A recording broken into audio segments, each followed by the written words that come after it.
Hello everyone, Lorenzo here with Galileo Contracting, episode 8. We have some news to start you off with.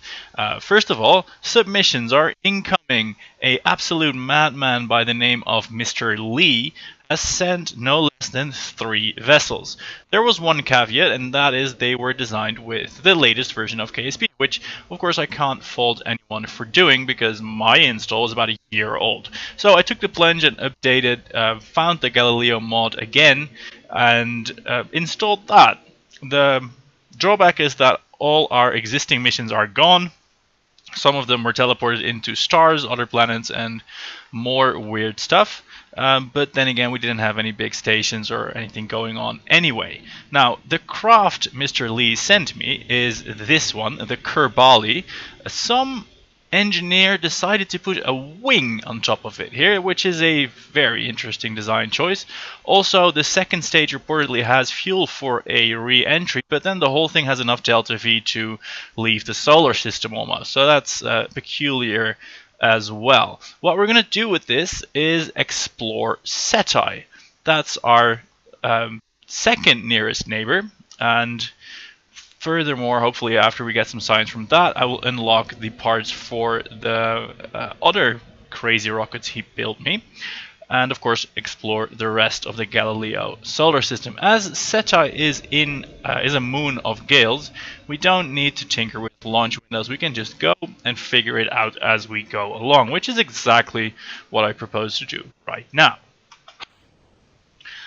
As you might have noticed, this craft is of the unmanned variety, which requires us to take care of radio ranges and stuff like that. Now, actually, let's see if this thing can do science. It can do science. See how frightfully it moves back and forth. I'm not touching the controls at all at this point. Now, we did already do some science, so we'll wait until we're in the vicinity of space, at least, or Ceti. What has happened with this rocket, especially with the big engine bell and the wing on top? This thing really wants to fly backwards. And yes, I have tested it before. Let's ditch these ones. I have not been able to get any proper control authority without doing multiple somersaults with this one. So let's take it nice and gently straight up into the thinner atmosphere where the gimbaling of our rocket engine can have all the control authority. Can have enough control authority to overpower these flimsy aerodynamic forces. What do you think? About 17 kilometers? Should that be good enough? I would say so. Let's try and turn over, and let's see if we can make this. See, it's trying to turn more, but we have a rocket, and we're not going to let it. We're at 23 kilometers. Everything is wobbly, trying to flip over, but you know, not enough air to overpower the rocket thrust. There you go. Heading straight sideways to establish that first grade parking orbit. Let us see. Do we have some orbital data? Yeah, our apoapsis is currently reading as 55 kilometers. We need to increase that a little bit, but most importantly, we need to get some extra speed going. And this is a nice moment, I would say, to retry the science. Let's see. Are these antennae we need to turn on? No, they're good to go as is. So that's something. Let's see if we can get some pressure data. No, we already knew this. Then probably let's see, probably this one doesn't even have science. Oh shit. Right, anyway, how's our orbit doing? We're at 100 kilometers. Apoapsis or periapsis is rising steadily. Oh, we're overheating a little bit. Let's turn off the engine and see if that maybe will fix it. I thought we were out of the atmosphere at 55 kilometers, but no, this is probably the same atmosphere as Kerbin has, so it's a couple of kilometers more. Almost incinerating the instruments there on the way up. It's not even a nice circular insertion. Our apoapsis is already at 308 kilometers. So yeah, that's a very powerful rocket for a very small satellite. I think that's what that is. We're even going to leave the first stage in orbit, I reckon. Let's see. Let's time warp to the top of that. Yeah. New install, fresh warnings, you know the deal. Let's see, let's time warp to the apoapsis. To just gently nudge us into an orbit. Let's pull up the resources here. Oh, such a nice and simple craft. No millions of different fuels. Just liquid fuel, oxidizer, and electric. That's exactly how we like it. Let's see. Can we turn this thing around without fuel? Of course we can. Let's nudge it. Unlimited ignitions. I love this game. We can see the small shell. See the small shell. Let's say some S's. See the small shell of clouds around the planet, and let us now try and establish some kind of intercept with beautiful planet Seti. Set as target. Cool. The ooh, there's quite an inclination where we might have to fix that, but let's see if we can just plot an intercept immediately. Well, not like that, we can't. Yeah, we're gonna get a gravity assist from that.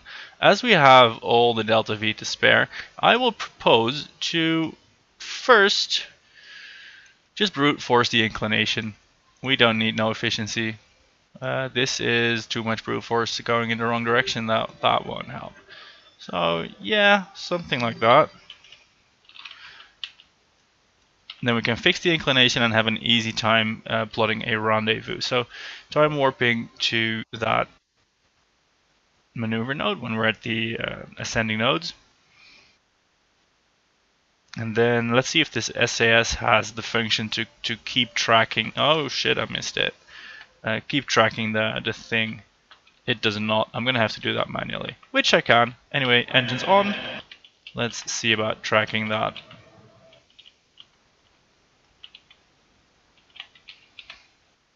And that's that for the first stage. Goodbye first stage. And let's engage the second stage. You see what I mentioned about this thing having the fuel to land, but then again it also has like all the fuel to do almost literally everything in the world with. Oh, I did overshoot. Let's return that inclination back to its proper. See, trying to get this number to be 0. Oh, it can't now because I missed it before. Doesn't matter. 2.5 degrees should still give us a good intercept. Let's try and get that from here.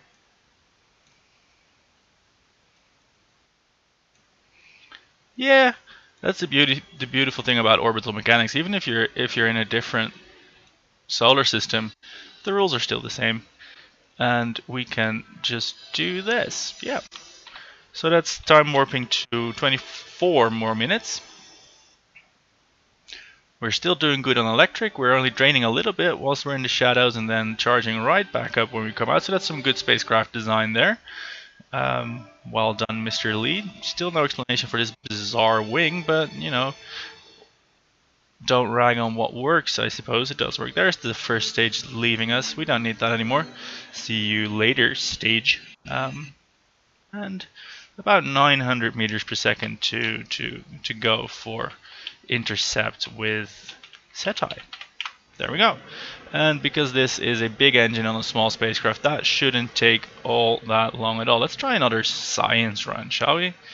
What does CurbNet access do?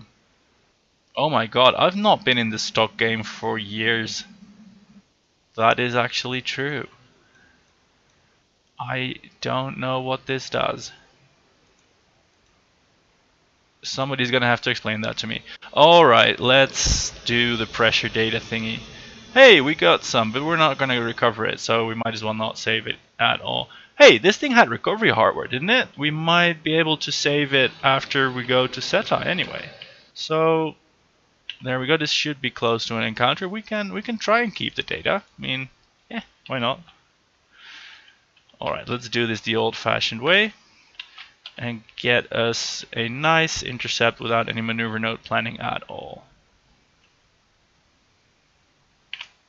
There we go. Our periapsis is 2,000 kilometers. It's still reducing. Now it's not. So let's try this vector.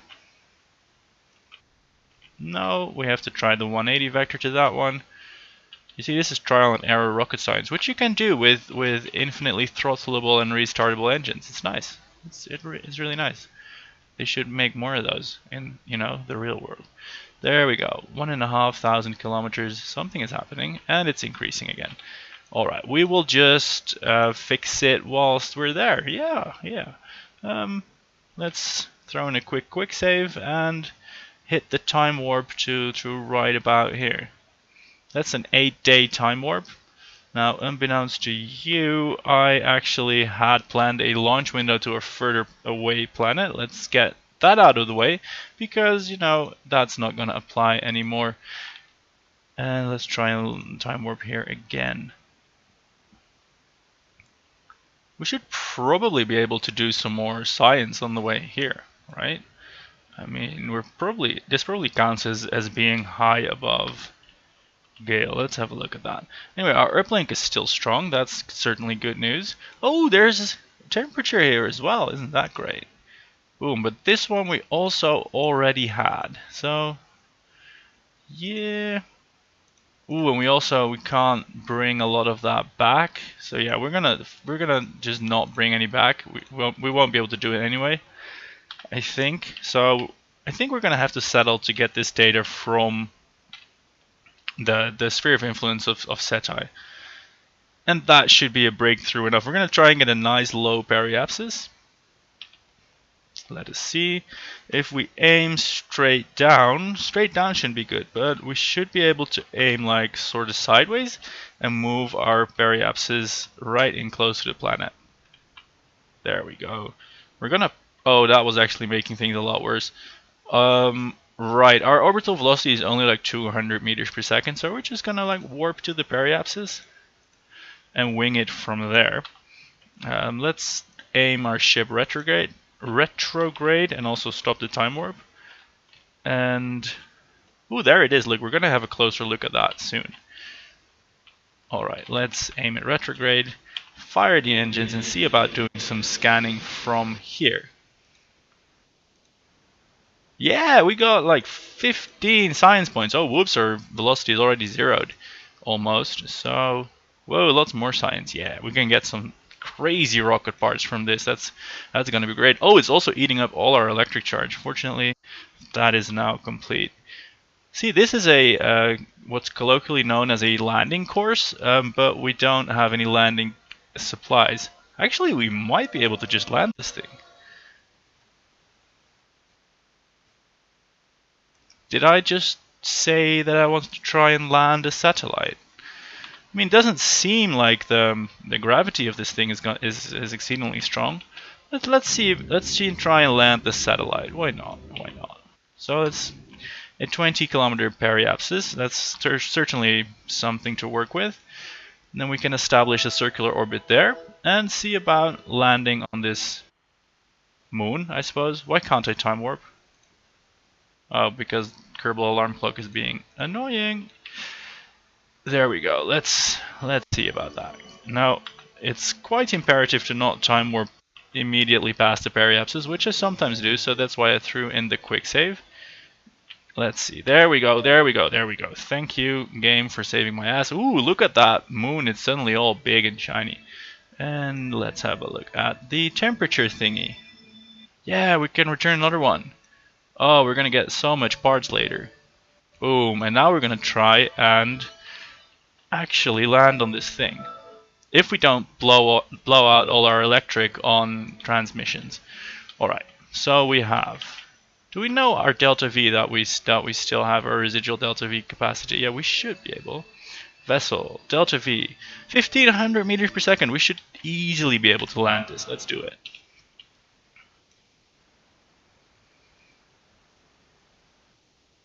Alright, our periapsis is now intersecting the planet. Our apoapsis is Our apoapsis is still here. We will make that a little bit worse. We want to land right in the middle of that nice red spot. Let's see. Let's also like unlock these landing fuel containers. These were meant for like recovery of the stage back to Kerbin, Gale, but instead we'll recover the stage to a different moon. I mean, why not? And then the beautiful thing is we still have like the satellite itself, so we could probably like relaunch as well, and I don't know, fly off into deep space maybe? Yeah. That sounds like a good plan. Let's see if we can get some surface information. Our terrain altitude is 9 kilometers. I mean, that's the one we want to know, right? We want to know how... Oh, wait, can we do more science on the way? Yeah. Impact time, 50 seconds. That's the one I want. And our delta V for this stage, if it's gone, we die. So let's see if let's do a test run. If I fire on full throttle, that's going to immediately add seconds to the impact time. That probably doesn't mean I can wait until it's 0.1 second and then fire the engine. That's not how that works. This is not a linear thing. Alright. We're at 2.6 kilometers. We're still going fairly fast. Mostly horizontal though. Let's fire the engine now, see what happens.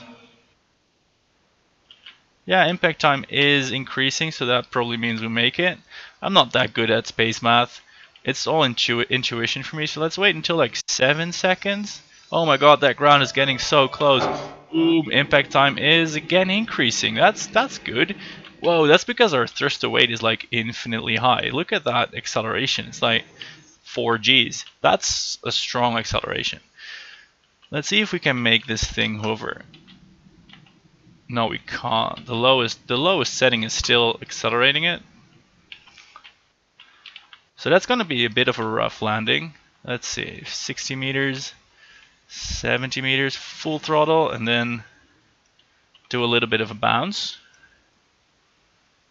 I mean, I don't even know the gravity of this world, but it's like a quarter G or something. It's not a lot. It feels similar to like the moon. So maybe between a sixth and a quarter. There we go. Please remain upright. Remain upright.